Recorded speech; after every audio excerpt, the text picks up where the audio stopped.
Ayo, what's up? Welcome back din sa ating channel dito sa Balls TV. Alright, so tayo nagbabalik ulit mga kababayan at ngayon ay pag-uusapan natin, no, ito pong isang balita na kung saan nag-viral po ang ating Pangulong Bongbong Marcos mga kababayan dahil po sa kanyang ginawa na to, no, na ikabubuti po o para po, no, sa mga mamamayan po ng Pilipinas mga kababayan.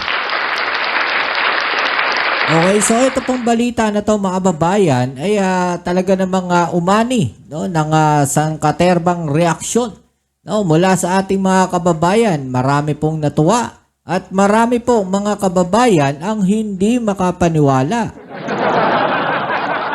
Okay? Ito po mga kababayan ang pagbebenta po ng 20 pesos na kilo, no, ng bigas, no, para sa ating mga kababayan at para sa mga nandiyan po sa Visayas. Good news po ito sa inyo dahil diyan po sisimulan ang proyektong ito ng ating Pangulong Bongbong Marcos. At nag-iiyakan na nga po mga kababayan yung mga nandun sa kabilang parlor. Dahil hindi po sila makapaniwala na magagawa ito ng ating Pangulong Bongbong Marcos mga kababayan, no, na maibababa, no, o maisa sa katuparan ang 20 pesos per kilo ng bigas mga kababayan. Okay, so alamin natin tong balita na to mga kababayan, pero syempre bago ang lahat, please don't forget to subscribe, like at pakishare naman po ang ating video ngayon. At nandiyan po sa ibaba mga tol, mga babayan, yung isa po nating channel, paki-click naman po yung link nandiyan sa ibaba. Paki-subscribe na rin po at may mga video uploads po tayo dyan. Alright? So huwag na natin itong patagalin, umpisahan na natin. Let's go! Tala ilulunsad na sa susunod na linggo ang pagbibenta ng 20 pesos kada kilong bigas. Yan ang napag-usapan sa pagpupulong ng mga gobernador ng Visayas kasama si Pangulong Ferdinand R. Marcos Jr. at ang Department of Agriculture sa Cebu. Okay, so ito po ay sisimulan na next week mga kababayan ang pagbebenta po, no, ng murang bigas diyan po sa Visayas mga kababayan, no. Uumpisa na daw po ito at sana naman, no, ito pong 20 pesos na to per kilo ng bigas ay magawa po natin, no, sa buong bansa. Sa nakikita ko ito po ngayon, no, gaya ng nakaraan nating vlog na ito po ay pinag-aaralan pa po mga babayan, no. Baga nasa experimental stage pa po, no, itong pagbebenta na to ng 20 pesos per kilo ng bigas. Ang detalye sa balitang pambansa ni Jessie Atienza ng PTV Cebu. Nakuna ng Cebu Media ang pag-alis ni Pangulong Ferdinand R. Marcos Jr. sa Cebu Provincial Capital na sinamahan ni Cebu Governor Gwen Garcia. Ito'y matapos pasinayaan ang pagpupulong kasama ang Department of Agriculture at ang mga gobernador ng Region 6, 7 at 8. Humarap sa media si Agriculture. Actually mga kababayan, no, pati itong pagpupulong na to, no, ng ating Pangulong Bongbong Marcos at ng mga governor po ng Region 6, 7 at 8, no, tila nasisilip po mga kababayan, bakit daw kailangan makipagpulong ng ating Pangulong Bongbong Marcos doon? Alam nyo, lahat na lang talaga ng gagawin ng ating Pangulong Bongbong Marcos ay binibigyan nila, no, ng masamang impresyon. No, yung bang tipong kahit maganda ang intensyon ng ating Pangulong Bongbong Marcos, gagawa nila ng kwento o gagawin nilang masama. Alam nyo, hindi aangat o aasenso ang Pilipinas kung puro ganyan na lang ang ating mindset. No, suportahan natin ang gobyerno, suportahan natin yung Pangulo sa kanyang mga proyekto. Dahil kung puro politika, no, ang asikasuhin ninyo, walang mangyayari sa inyo. No, hindi ninyo mapagsisilbihan o mapaglilingkuran ang ating mga mamamayan kung puro politika, no, ang inaasikaso ninyo. Diba? Naniniwala ba kayo dyan mga babayan? Diba? Puro politika na lang sila. Diba? Wala na silang ginawa. No, puro politika na lang ang kanilang inaasikaso. Nakakalimutan na nila na kailangan ninyong magsilbi. No, kaya kayo nandiyan dyan. Kaya kayo hinalal ng ating mga kababayan para magsilbi kayo sa sambayan ng Pilipino at hindi para sa iilang tao lang. Okay? Yun ang dapat nilang inaatupag, yun ang dapat nilang ginagawa. Hindi yung kung ano-ano ang kanilang inaasikaso, kundi siraan ang ating gobyerno, siraan ang ating Pangulong Bongbong Marcos. Wala na silang inatubag, kundi paninira na lang. Magkalat ng fake news. Diba? Wala na mangyayari sa atin pag puro ganyan tayo. Secretary Francisco Laurel Chiu Jr. at kinumpirma na magsisimula na sa susunod na linggo ang pagbebenta ng 20 pesos kada kilo na bigas sa Visayas na agad ipapatupad din sa buong bansa. Di ba maganda yung ganun, no? Na gumagawa ng paraan ng ating gobyerno para maibaba, no, o matupad yung pangako na yan na 20 pesos per kilo. Diba? Maganda nga yun eh. Pero kung para batikusin pa ninyo, walang mangyayari talaga. Alam nyo, kaya nila binabatikos yan, no? Para siraan yung proyekto ng ating Pangulong Bongbong Marcos. No? Para siraan, no, yung magandang adhikain ng ating Pangulong Bongbong Marcos. No? Para ano? Para mahati yung sambayan ng Pilipino? No, para magkagulo tayo lalo. Yung ba ang gusto ng mga nasa kabilang parlor? Ha? Kaya kayo, isipin ninyo yung pamilya ninyo. Isipin ninyo, ano ba yung makabubuti sa inyo? Paabubuti sa ating lahat. No, yung mga kababayan natin diyan. Huwag ninyong isipin, no, yung kung ano, no, yung maibabato ninyo sa ating gobyerno, ano yung maibabato ninyong paninira sa ating Pangulong Bongbong Marcos. O ganon. Tumingin tayo doon sa magandang maidudulot nito, no? Wag negatibo kaagad. Tingnan muna natin, okay ba? Maganda ba yung bigas? Di ba? Bago tayo magkomento. Wag tayo magkomento kaagad na hindi pa natin nakikita. Diba? O, tuloy natin. Basically, ang mechanics nun, since bumaba ng world prices at bumaba na rin ang presyo ng bigas in general, yung gap between the 20 pesos and yung current market prices of 32 to 33 pesos per kilo ay napag-usapan na isi-share yun, yung gap na yun between the national government and yung selected LGUs that will be participating in the program. So, kung 13 pesos yung gap, kung 33, magbabagang 20, so 650 ang shoulder will be DA and through FDI, the food terminal, and the 650 will be shouldered by the participating LGU. Yun naman pala, may mga plano naman pala, nakalatag naman pala, 'di ba? So, wag natin batikusin kaagad. Hayaan muna nating gumulong, no, yung proyekto na 'yan. Pinagpaplanuhan na ngayon ng mga gobernador kung papaano maipapamahagi ang pagbebenta ng 20 pesos kada kilong bigas sa kani-kaniyang lalawigan. When they came over here, they were going to launch this for Region 6, 7, and 8, Visayas. When they took off, when they landed, they decided it would be national. The president, gave us an avenue where we can get cheaper rice. The LGUs will subsidize a bit, but the distribution and how it will be given to the people, how it can be accessed by the people is really up to the LGU. So we have different strategies. That's why we were kind of debating. Because again, this is an experiment. But Experiment, 'di ba? Yung sinasabi natin, pinag-aaralan pa, no, kung paano yung magandang strategy diyan. No, at least ito mga kababayan, nakikita natin na yung experiment na 'yan, no, at least may magandang patutunguhan, 'di ba? Kasi pinag-aaralan eh. 'Di ba? Pero kasi kung yung sa bagay, ganoon naman kasi talaga eh, 'di ba? Na pagka gumagawa ka ng isang bagay na ang akala ng iba, no, ay hindi magtatagumpay. No, pagtatawanan ka, babatikusin ka. Ganun talaga, no, sa umpisa. Pero once yung mga yan, yung mga ginagawa mo na yan, ginagawa ng ating Pangulong Bongbong Marcos ay nag-proceed, no, may magandang naidulot, maganda pala. Aba, lahat ng mga yan, no, tuwang-tuwa mga kababayan. Yun yung magandang epekto niyan. 'Di ba? Ang importante diyan, hayaan natin yung mga sinasabi nila, no, sa ating Pangulong Bongbong Marcos, pabayaan natin sila. No, dahil in the end, lahat naman tayo makikinabang eh. 'Di ba? Lahat tayo makikinabang dyan sa ginagawa na yan. Hindi lang isang tao, hindi lang 10, no? Hindi lang yung Visayas, lahat yan.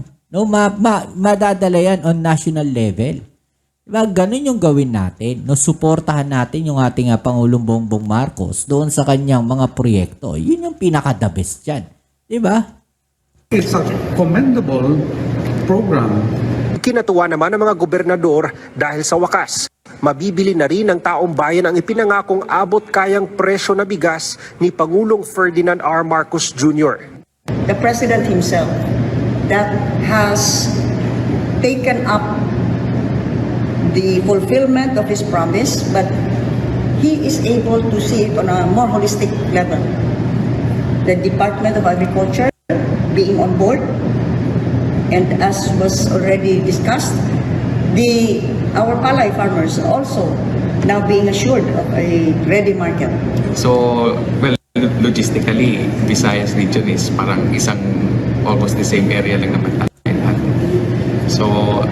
So working together with other governors from the Visayas, it's also parang reassuring din sa amin na may tutulong din sa amin. Ayon sa mga gobernador, pinag-aaralan na rin ng pamalaan na mapanatili ang pagbebenta ng 20 pesos kada kilo na bigas hanggang sa matapos ang termino ni Pangulong Ferdinand R. Marcos Jr. Okay. So yan, no, hanggang hanggang matapos na yung kanyang termino. Okay. So kung sakaling magtagumpay ito, mga kababayan, ang tanong, no, itutuloy kaya ito ng susunod na administrasyon? 'Di ba? So medyo matagal pa yan, pero hopefully sana, no, ma-proceed, magawa itong proyekto ng ating Pangulong Bongbong Marcos dahil marami pong umaasa, no, dito sa 20 pesos na to. O kung hindi man makuha yung 20 pesos per kilo na bigas, at least, mga babayan, ang sinasabi ko nga, maibaba. Diba? Na at least 25 or 28 or 30 pesos. Diba? At least maibaba yung presyo ng bigas na abot kaya ng ating mga kababayan. Diba? At ito nga, no, dahil nga po dyan, no, at umaasa yung ating mga kababayan na ito po ay maging national level. At hiling nga ng ilang taga-NCR, no, mula po dito sa balita ng GMA Integrated News, no, dalhin din, no, sa NCR yung 20 pesos per kilo na bigas, no, na proyekto ng ating Pangulong Bongbong Marcos. Diba? Marami na umaasa kaagad, oh. Oh, marami nang gustong sumuporta dyan.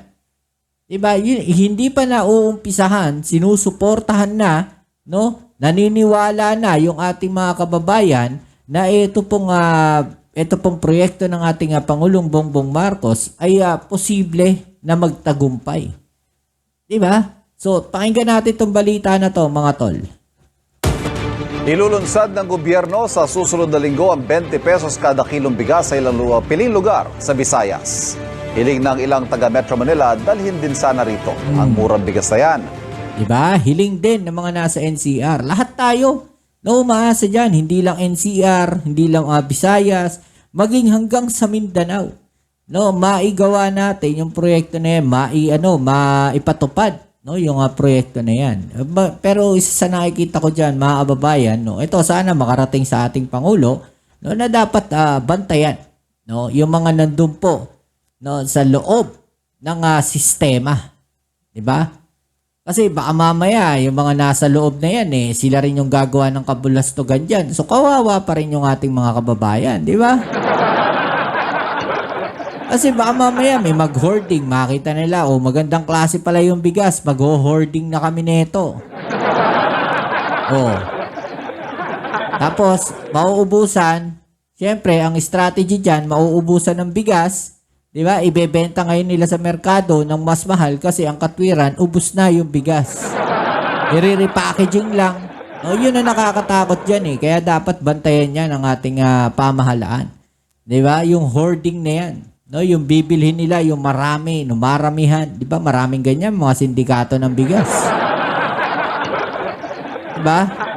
Yun ang dapat puntiryahin ng ating gobyerno. Sigurado yan, mga kababayan, hindi lang sa bigas, magiging sa mga gulay. No, pag yan napuntirya ng ating gobyerno, bababa ang bilihin, mga kababayan. No, suportahan ng ating gobyerno ang mga farmers. Yan ang pinaka-the best dyan. Live mula sa Maynila, may unang balita si James Agustin. James. Ivan, good morning. Umaasa nga yung mga nakausap kong mamimili na sana'y makarating sa mga pamilihan yung balak na ipatupad ng gobyerno na 20 pesos per kilong bigas. Sana rin daw ay maganda yung kalidad ng bigas dahil malaking tulong talaga yung murang bigas sa gitna ng mataas na presyo ng iba pang bilihin. Araw-araw dumaraan sa bilihan ng bigas ang security guard na si Glad bago pumasok sa trabaho. 42 pesos per kilong bigas ang binibili niya. Malaki na raw natapya sa presyo niya nito mga nagdaang buwan. So 42 pesos, kung meron 20 pesos na bigas, kalahati po yan. No, kung 42 per kilo sa 20, di 2 kilo na kaagad yung kanyang mabibili, mga kababayan. Di ba napakalaking ano po niyan? No, napakalaking katipiran po niyan. Kung sa isang buwan meron tayong 30 days sa 40 pesos na lang, mga kababayan, meron po siyang gagastusin na 3,600. No, 3,600 kung di ako nagkakamali. Kasi kung sa 10 days, 40 pesos. Okay, sa 10 days, 40 pesos, that's 400. Oo, 1,200. Parang ganun, pumapatak, no, for 1 month. Diba? Kung di ako nagkakamali. So malaking katipiran na po yan, mga kababayan. Diba? Mahahati yun. Yung kanyang ginagastos para sa bigas. Diba? Napakatipid na po niya nun. Mula sa dating 52 pesos per kilo. Siyempre po 52 sir, masaya pesos po. pa. Dahil sa taong mamamayan po nakakatulong po sa atin sir sa pang-araw-araw natin pamumuhay. Si Sally na may-ari ng karinderya sa Santa Cruz, 42 pesos per kilong bigas din ang binibili sa palengke. Diba? Yan din. Kung mabababa yung presyo ng bigas na kanilang isi-serve, no, sa mga karinderya, bababa rin syempre ang presyo, no, ng pagkain. Kunyari, ang isang takal ng rice nila nasa 10 piso. Diba? Pwedeng maging 7 na lang o bumalik sa 5 piso. Parang ganon, mga kababayan, no? Malaking bagay sa akin yun, saka sa mga kumakain. Kasi iba, walang pera, budget lang, di ba? Sa tindahang ito sa Blumentritt Market sa Maynila, May 36 pesos nga per kilo na bigas. Mura na yan. 42 pesos hanggang 45 pesos ang presyo ng kada kilo ng imported rice. Imported rice yun. May 36, may 37 kilos. Diba? May 38 kilos. So, hindi rin ganun talaga kataas. No? Kung talaga mapili ka sa bigas, diba? Kung yung 36 pesos, okay na rin naman, okay na rin yung presyo na yan. Pero mas maganda talaga, kung matupad yung 20 pesos per kilo na yan, no? Mai-proceed yan ng ating Pangulong Bongbong Marcos. Napakalaking katipiran po niyan, mga kababayan. Yan po ang makikinabang dyan ay yung mga kababayan natin. Tayong lahat, no? Hindi lang iilan. Tayong lahat. Pasok sa itinakdang maximum suggested retail price o MSRP ng gobyerno. Sa local rice naman may mabibiling 36 pesos per kilo hanggang mahigit 50 pesos depende sa klase. Alam nyo, mas maganda talaga kung yung local, no, ang susuportahan natin kesa doon sa mga imported na yan. Yung local kasi, mga kababayan, no, hindi lang yung bigas ang mura. Masusuportahan din natin yung mga local producer. Diba? Yung mga local farmers natin. Yun ang masusuportahan natin. Diba? Yung ating agricultural sector. Diba? Mas lalo nga lalakas yan . Diba? Bakit ibebenta mo pa ang lupa mo? No, sa mga gumagawa ng mga subdivision, kung yung mga binubukod nyo na yan, yung pina-farming ninyo yan, no, yung tinataniman ninyo ng palay, diba? Na nakapagpuproduce ng bigas ay maganda ang benta, bakit ibebenta nyo pa yung inyong lupa? Diba? Na one-time selling lang. Diba? Kumpara sa meron kang binubukid dyan. Di at least, twice a year. Pwede kang makaani. Diba? Maganda yung ganun. Kung masusuporta natin yung local natin na producer, yung mga local farmers natin. Ang gobyerno ilulunsad na ang programang 20 pesos per kilo na bigas sa susunod na linggo. Pero sa ilang piling lokal na pamahalaan pa lang sa Visayas. Ayon sa Department of Agriculture, kalaunan target din itong maipatupad sa buong bansa. Magkakaroon daw ng subsidiya ang gobyerno para maabot ang ganyang presyo. Sabi ng mga mamimili, sana ngayon makarating ito sa mga pamilihan sa Metro Manila. Katulad ko sir na nagtitipid po ng budget, nakakatulong po yan sir para sa amin po sir. Pero bibili po ba kayo kung sakali man yung 20 pesos na bigas Depende po sir, sa quality? saka po. Pabor sa akin yun. Kaya lang, sa 20 pesos, ay, kumbaga sa ano, maganda ba yung kalidad ng 20 pesos na yon? Kasi minsan, sa halagang 20 pesos, hindi mo makakain. May amoy, may lasa. Siyempre, bibili ka rin naman kahit namumurahin, yung may kalidad ang kakainin mo. So yun nga yung sinasabi natin, no, na at least kahit papano, magandang klase sana yung ilabas doon sa 20 pesos na yun. Ngayon, kung hindi man lang kakayanin talaga ng 20 pesos, no, pwede nating iangat ng 25 pesos siguro. 'Di ba? Pero mas maganda kung kakayanin ng 20 pesos. Pero at least may quality sana yung bigas, 'di ba? Yun naman yung sinasabi natin dito. Well, lahat tayo gusto natin ng ganyan, 'di ba? Kung magandang klase yung bigas at pwede naman na walang amoy, walang ano sa 20 pesos per kilo. Aba, kakainin na natin 'yan. Pwedeng-pwede na 'yan. Samantala, kapag nasimula na po yung programa na 20 pesos per kilong bigas ay limitado lamang sa 10 kilo bawat pamilya kada linggo yung maaaring bilhin. Yan ang unang balita mula rito sa... Okay, so limited pa lang dahil nasa ano nga po yan, no? Baga nasa experimental stage pa lang po, no, yung ginagawa na yan ng ating gobyerno. Okay, so kayo ano masasabi niyo dyan mga kababayan? I-comment sa ibaba yung mga opinion na ating pag-usapan. Alright, so kita-kits tayo sa ating next video upload. Ito muli ang yung Kuya Mobs, it's on Bobs TV. Peace. I'm out.